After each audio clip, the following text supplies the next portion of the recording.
Hi there, this is David, and welcome to the Top 10 Worst Parts in JRPGs, Part 4. You know whenever you're playing a game that you just love, but then you hit that part? Sometimes there are just entire sequences that you dread. Those areas in classic games that you know that you have to get through that you just can't stand, but you have to grin and bear it to get to the good stuff. We're not just talking about like one dungeon here, but entire parts that can take hours to get through. There are 3 prior parts to this series, so be sure to check out the video description so that you can watch them all, and let's go ahead and get started. Number 10. The 7th Saga, The Past. Let's be honest, 7th Saga on a good day is a slog.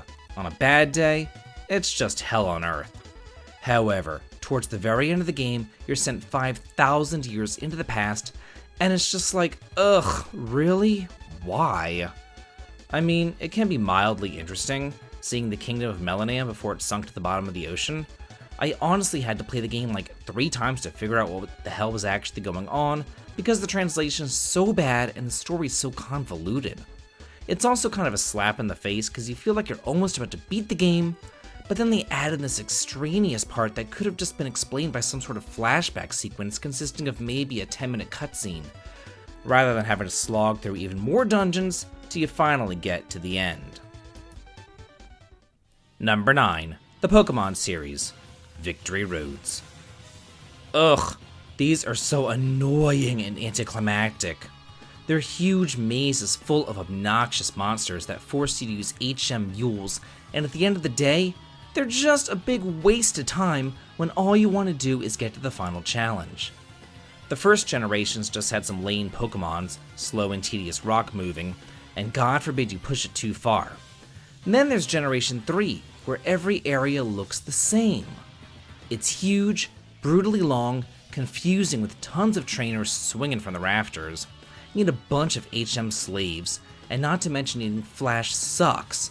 And there's ladders all over the place. I guess at least it has content though. Thank God that the newer games removed the entire thing. Number 8. Mother 3, Chapter 3. This is such a good game, but this chapter is not. It kills the pacing for me every single time. Yeah, I feel bad for Salsa, and I understand that it's neat to see the events from a different perspective, but the whole thing just wears me down. It's exceedingly long, the battles are painful, and it's filled to the brim with delivery and fetch quests. But what really gets me is that you don't really have any skin in the game. Salsa never joins your party, so all the battling that you do here is just for naught.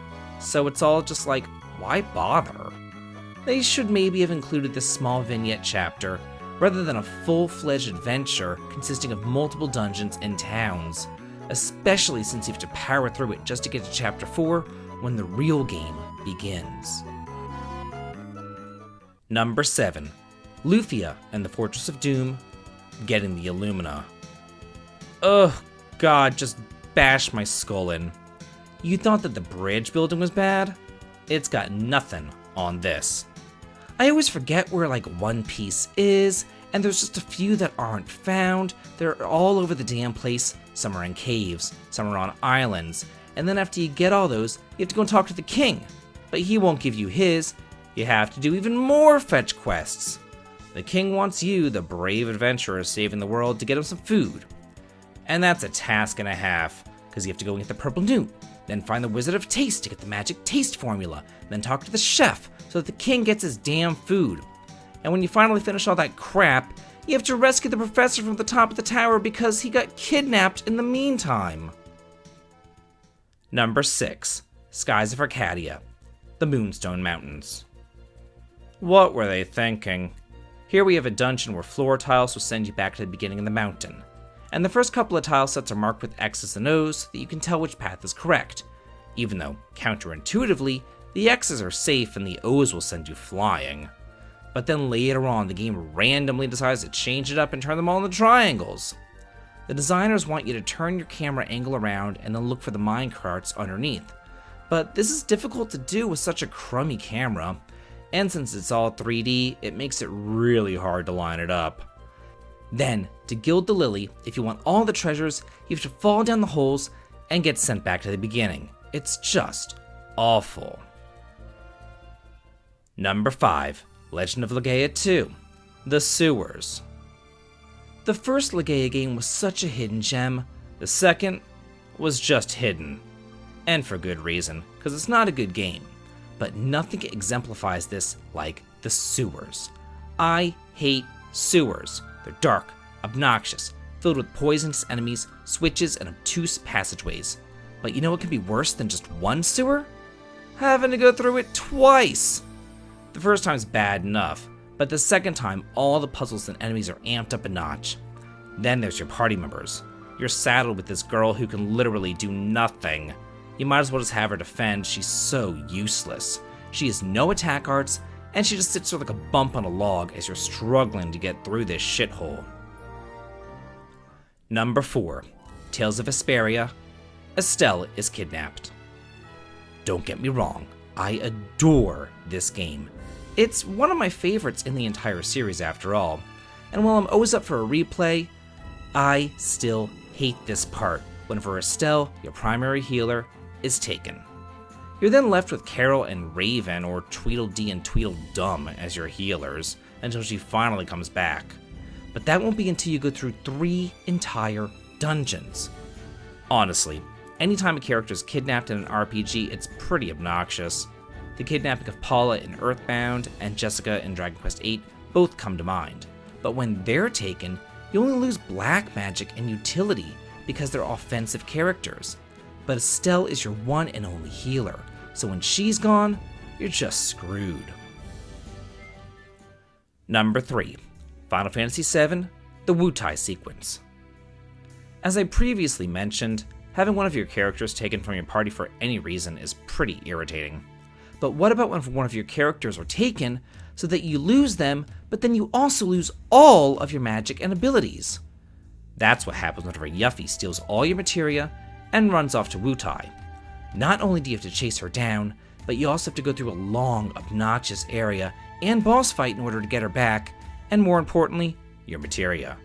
But once you do, and it's all said and done, you have to redo all of your carefully placed and arranged materia because it's all discombobulated because of that sneaky dumb bitch. Number 2. Dragon Warrior 2. The entire Endgame. Yeah, we all know that the Cave to Roan sucks, but honestly, the entire Endgame section sucks too. The grinding just ramps up a ton, and not only do you have to traverse this never-ending cave full of pitfalls, intentionally mazy looping passages, and almost impossible to find crests. But then, when you're lucky enough to finally come trudging out barely alive, the enemies on the Roan Plateau will cast Sacrifice, which will immediately kill every single one of your party members 100% of the time. Then, there's Hargon's Castle, with multiple mini-bosses, and it can be pretty tricky to know to use the Eye of Rubis to reveal his illusions if you didn't have the Nintendo Power back in the day. Number 1. Breath of Fire 3 and 4, the Desert and the Grasslands. Both the PlayStation Breath of Fires have some definite sloggy moments, such as those mini-games that are all over the place, but that's another topic for another video. Here, we're going to talk about the Desert and the Grasslands, which are just an endless expanse of nothingness that you have to wander through day and night. Wandering around aimlessly is bad enough, but it's even worse when the game gives you the wrong directions. I don't know who thought that this was a good idea. There's nothing similar to it in the SNES games, so why they included it in 3 and 4 is just beyond me. I mean, everybody hated that desert in 3, so why did Capcom think that it would be a good idea to keep it and bring it back in the sequel? Well, that's it for the top 10 worst sequences in classic JRPGs, part 4. If you missed the first 3 parts, they can be found in the video description. What are your worst parts in your favorite games? Do you agree or disagree? Let me know in the comments. And if you like this video and wanted to hear on the channel, please consider heading on over to Twitch for some streaming fun, checking out Patreon for exclusive videos and early access to my content, or coming on over to Discord to chat and hang out. The links to them can be found in the video description. This has been David, and if you like this, please like, comment, and subscribe, and have a good day.